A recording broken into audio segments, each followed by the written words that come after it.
So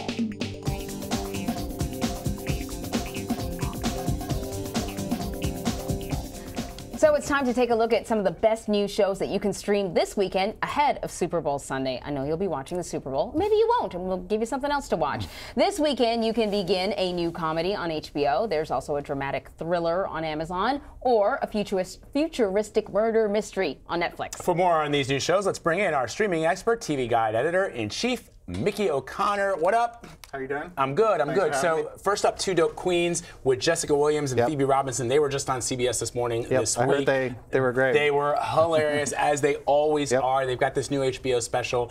Let's watch a little teaser. Here's to us, the dopest of queens. Hey, oh, whoa, whoa, whoa, whoa, whoa, whoa. You can't touch my hair. You know that. Philip, you know that. That was like black on black crime.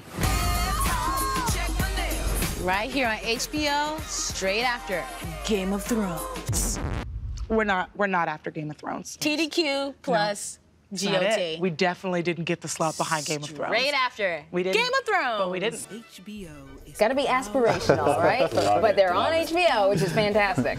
Right. So this used to be. So this is a podcast. It was like a really popular It is a really popular podcast, and they sort of converted it into this 4-episode series on HBO. It's kind of a variety show. There's stand-up comedy. There's guests. They have Sarah Jessica Parker is one of the guests. Jon Stewart is one of the guests, which is Jessica's old boss when she was on The Daily Show. And they have each episode has a theme, and so there's one show that's about hair, there's one show that's about blurs, which are black nerds, and another show that's about New York, and then the fourth one I probably can't say on family television. Oh, really? But it's colorful language. It's interesting, yeah. Well, that should be interesting. I'm interested to see how they sort of bring a podcast to life. Yeah, and a different life. Jessica and Phoebe were at the TCAs, the sort of TV previews in January, and they were so charming, and like in a room full of TV journalists, and like we're like a surly crew. They were so charming. They asked every journalist what their name was, and they're hilarious. They're great personalities. They're perfect for this setting. That's how you get good coverage. Just charm us and bring us free food. That works too, just so you know. So up next, Netflix has a new show called Altered Carbon. It takes place in the 25th century. Yeah, we should take a look at it first because it's a little confusing, but yeah. How long have I been down? 250 years. You are the property of Bancroft Industries. You've been provided with this body, which came equipped with military-grade neurochem and combat muscle memory. Mr. Kovacs, I didn't ask you to bring me back into this world. All I ask of you is that you solve a murder. Whose? Mine. So there's no shortage of abdominal muscles in the 25th century. So the reason why that's a really interesting observation is because this show is about the fact that in the future your consciousness can be digitized, and so all of these people, like their existence exists in this little disc, and it can be uploaded into any body that you choose. They call them sleeves on this show. So they chose a pretty good one for him, and it's about the fact that like in this future, murder basically never exists because you can be injured in all sorts of ways as long as that consciousness remains intact.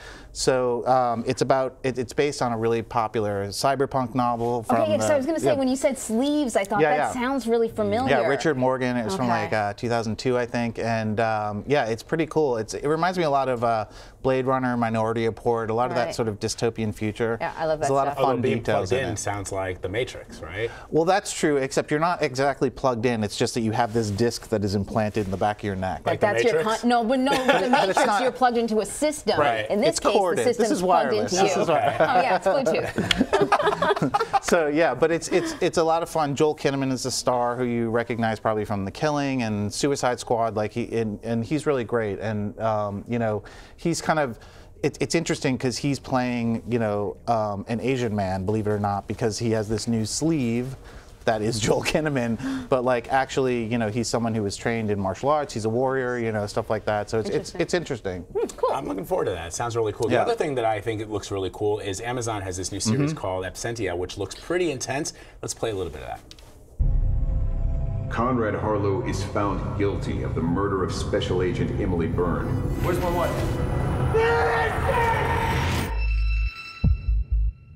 I imagine you're in bed with your new wife right now. What the hell are you calling me? Emily, she's alive.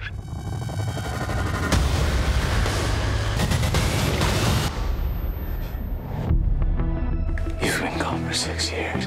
Where were you? Do you recall anything from your time in captivity? No.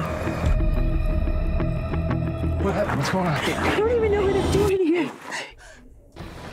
So we're trying to find out what happened while she was captured, or how she's trying to re-enter society. Doesn't seem clear. It's so basically what it is that she was kidnapped and she was in captivity for 6 years. In that time, she was declared legally dead by her husband, who has since remarried. So now she comes back, and so it's like a little bit of a castaway situation. And then, you know, basically she needs to try to figure out what happened during that 6 years because she has no memory of it. So it stars Stana Katic, who starred on the long-running ABC show Castle, and it's really spooky. And part of the DNA of the show is that we're going to see flashbacks to her time in captivity throughout the length of the show. I like it. I like all three, actually. Yeah, but I'm all about two dope queens this weekend. Yeah. That's gonna be my jam. That's gonna be awesome. Love it. Mickey O'Connor, thank you so much. You're from TV Guide, and we love having you on. Thanks for having me.